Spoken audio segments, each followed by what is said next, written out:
to seize loot and snatch plunder and to trample them down like mud in the streets. But this is not what he intends. This is not what he has in mind. His purpose is to destroy, to put an end to many nations. Are not my commanders all kings, he says? Has not Calno fared like Carchemish? Is not Hamath like Arpad, and Samaria like Damascus? Has my hand seized the kingdoms of the idols, kingdoms whose images excelled those of Jerusalem and Samaria? Shall I not deal with Jerusalem and her images, as I dealt with Samaria and her idols? When the Lord has finished all his work against Mount Zion and Jerusalem, he will say, I will punish the king of Assyria for the willful pride of his heart and the haughty look in his eyes. For he says, by the strength of my hand I have done this, and by my wisdom, because I have understanding. I removed the boundaries of nations. I plundered their treasures. Like a mighty one I subdued their kings.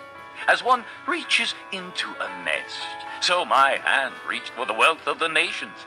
As men gather abandoned eggs, so I gathered all the countries. Not one flapped a wing or opened its mouth to chirp.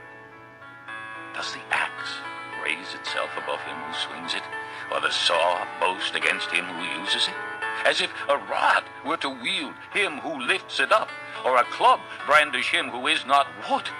Therefore the Lord Almighty, will send a wasting disease upon his sturdy warriors. Under his pomp a fire will be kindled like a blazing flame. The light of Israel will become a fire, their Holy One a flame. In a single day it will burn and consume his thorns and his briars. The splendor of his forests and fertile fields it will completely destroy, as when a sick man wastes away.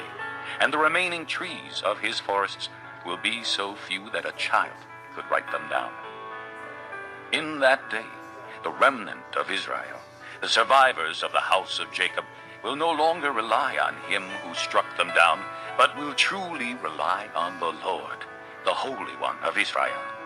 A remnant will return. A remnant of Jacob will return to the mighty God.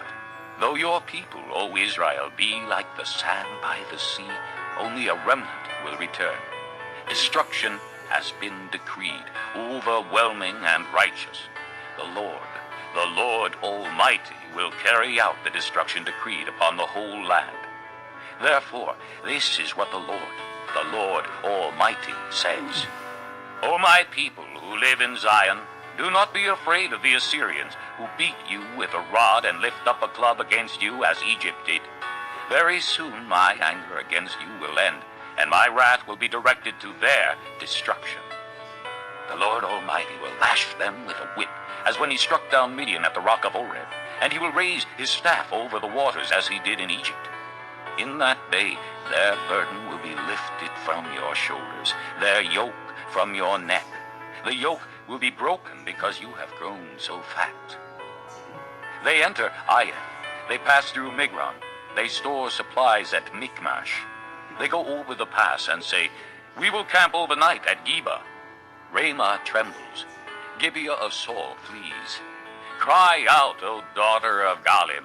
Listen, O Laisha, poor Anathoth. Madmanah is in flight. The people of Gebim take cover.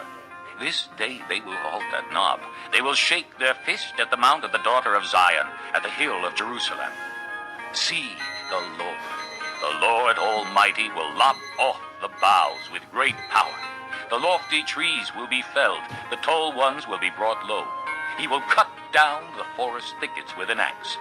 Lebanon will fall before the mighty one. Chapter 10. Woe to those who make unjust laws, to those who issue oppressive decrees to deprive the poor of their rights and withhold justice from the oppressed of my people, making widows their prey and robbing the fatherless. What will you do on the day of reckoning, when disaster comes from afar? To whom will you run for help? Where will you leave your riches? Nothing will remain but to cringe among the captives or fall among the slain. Yet for all this his anger is not turned away. His hand is still upraised. Woe to the